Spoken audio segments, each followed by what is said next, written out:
Welcome to Costume Commentary. I'm Kait. And I'm Brit, and today we're talking about The Fifth Element. Overall, we absolutely, positively loved this film. As everyone should. One thing I have to drive home at the beginning of this, Jean Paul Gaultier, who is the costume designer for this film, made over 1,000 costumes for it. He stayed on set every day, making sure that everybody and every single shot looked right. There's a lot of arguments about when the movie actually takes place. The very first scene in the movie takes place in 1914. Now, it says the rest of the movie happens 300 years later, but in the comic books, there's a little speculation about the year, give or take a couple years. Mm-hmm. So it's not much, but there is a lot of argument on when the movie actually takes place. Yeah. And it's really interesting to see how they thought everything would go. Just the way that like consumerism has taken over certain things, and also like wealth disparities, like the difference between the paradise that they go to and like where Korben is from, which is trashy trash land, but in a fun way. Yeah. That's one of my favorite things about this whole movie is it's so different from a lot of science fiction films that come out now, where it's like, in 10 years, everyone will be dead except for white men with scruffle. And it's all dreary and bleak and everything is in a grayscale.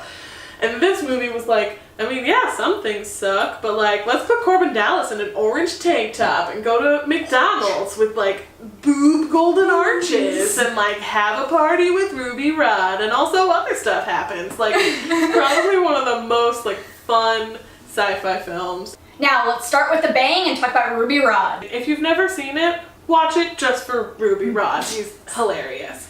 But he is a radio host, and he's very effeminate and a ladies' man and just this huge personality, and that's absolutely shown in his costumes. The part was actually originally written for Prince. There's a possibility that the costume design is what made him not take the role. There's a story of him meeting up with Jean Paul Gaultier, and he showed him these sketches, and Prince said nothing and was like, and walked out in typical Prince fashion, and then suddenly was no longer attached to the part. So the part ended up being played by Chris Tucker, who's amazing in it. Yes.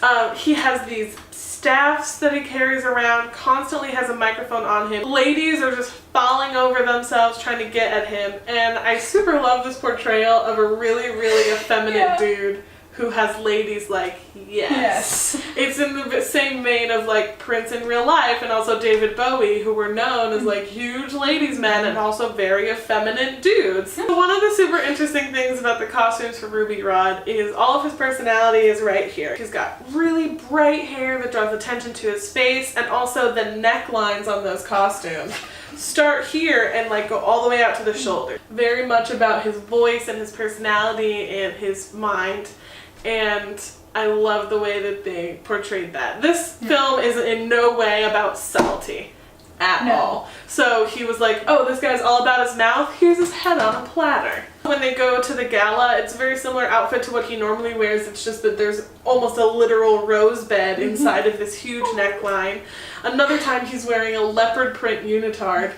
It is amazing, even if just for the spectacle. These are not costumes that if I saw them out and about, I'd be like, oh, that's cute, you know, like, they're not cute, but they're effective and they fit in the context of the movie. Yes. Yeah, when in the context, you're like, oh yeah, totally, someone would wear that. Absolutely. That's very Jean Paul Gaultier. It is, it really is. To be like, oh, a normal thing?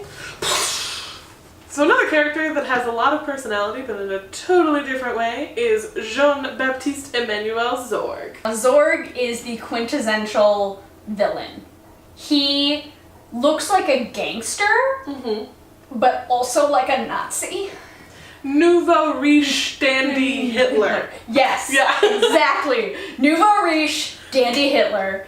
That is the perfect way to describe Zorg. His costuming does a really great job of picking villainous groups out of history and putting them in this one package. Gary Oldman carried that role so well. He's wearing a lot of pinstriping. He's got this perfectly like menacing hair. It's like sleek. Yeah. It's odd. And then just a plastic plate? Yeah, the plastic shield on the side of his head never really gets explained, and I don't want it to. All of the styling that they put into him really adds to the character development. It gives him a menacing feel, but also makes him feel like kind of suave, like gangsters were. He looks like a crime lord. And I just think that that was a really good costuming decision for him.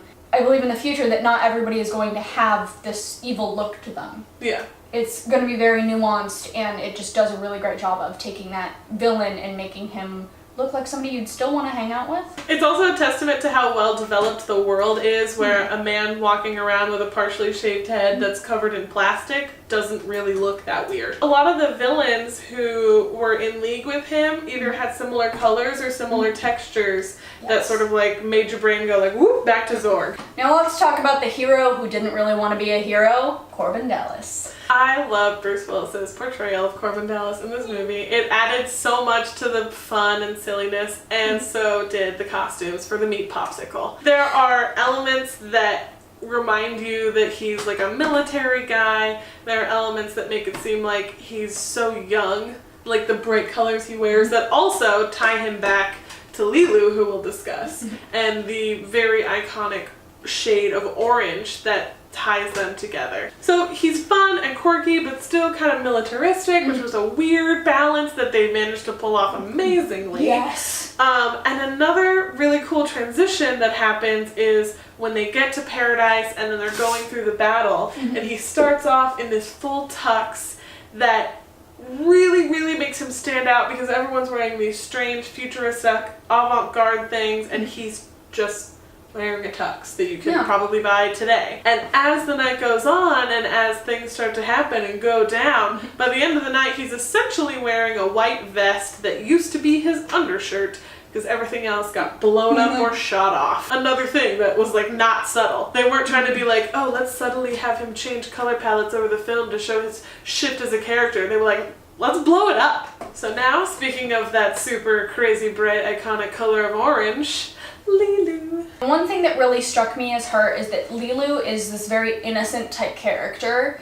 who doesn't see any of the things that she's put in as being over-sexualized. She does not see why it's wrong for her to be naked, and I love that about her character because I don't feel like it was sexualization there. An ancient alien who was proud of who she was and was innocent at heart. The first outfit we see Lulu in is the healing bandage dress. It is literally just a bandage that is wrapped around the important bits. It also does not feel scandalous. It feels like she's walking around in a bandage because she just was born, essentially. I don't need clothes in the way right now, I need to fight people. Yeah. Even though that's not, what the intent of that outfit was, that's how I feel when I watch it. Like, she's too busy for clothes. Yeah. She has to run from helicopters and dive off of buildings.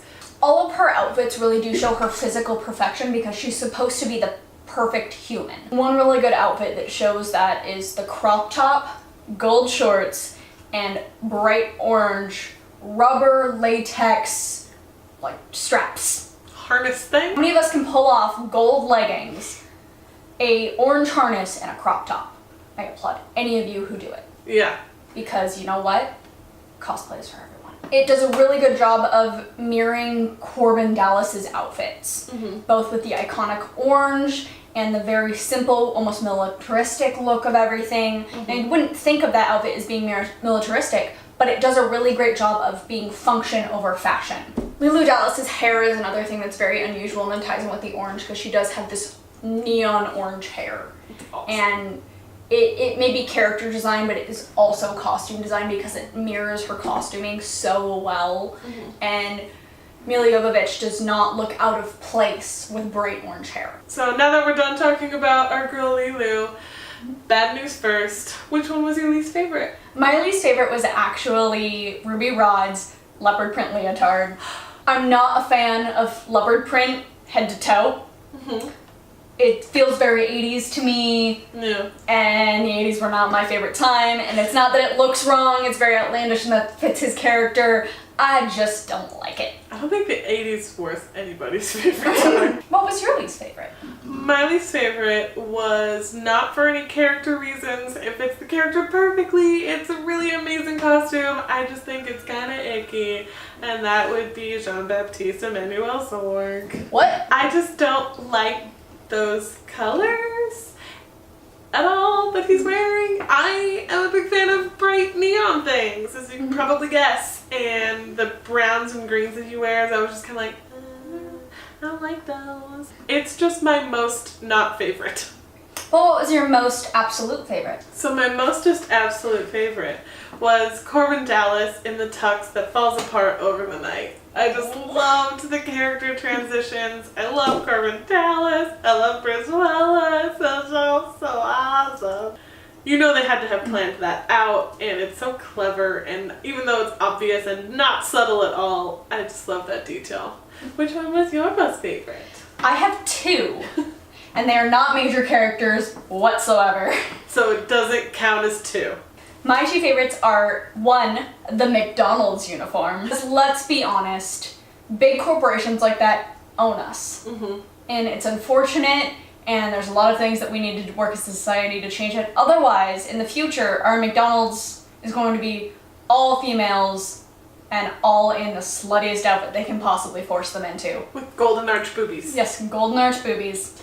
And then another thing is actually a nod to the past in the way that the airline stewardesses are dressed as. It really nods to the early days of airplane flight when the stewardesses were dressed up and they were more like models who served. It really shows how things can work back that way. And I just thought that that was a really good costume choice. Little golf clap for Jean Paul Gaultier. Yep. Woo! So overall, we cannot say enough good, amazing things about how much we love this movie. So if you haven't seen it, seriously just click on sci-fi every once in a while. It'll be there. It's probably on. So that's going to do it for today. Make sure to leave a like if you like this video and comment down below what you'd like to see us review next. Tune in this upcoming Wednesday where we're going to do a review of the music video series and comic book series, The True Life of the Fabulous Killjoys. Thanks for watching.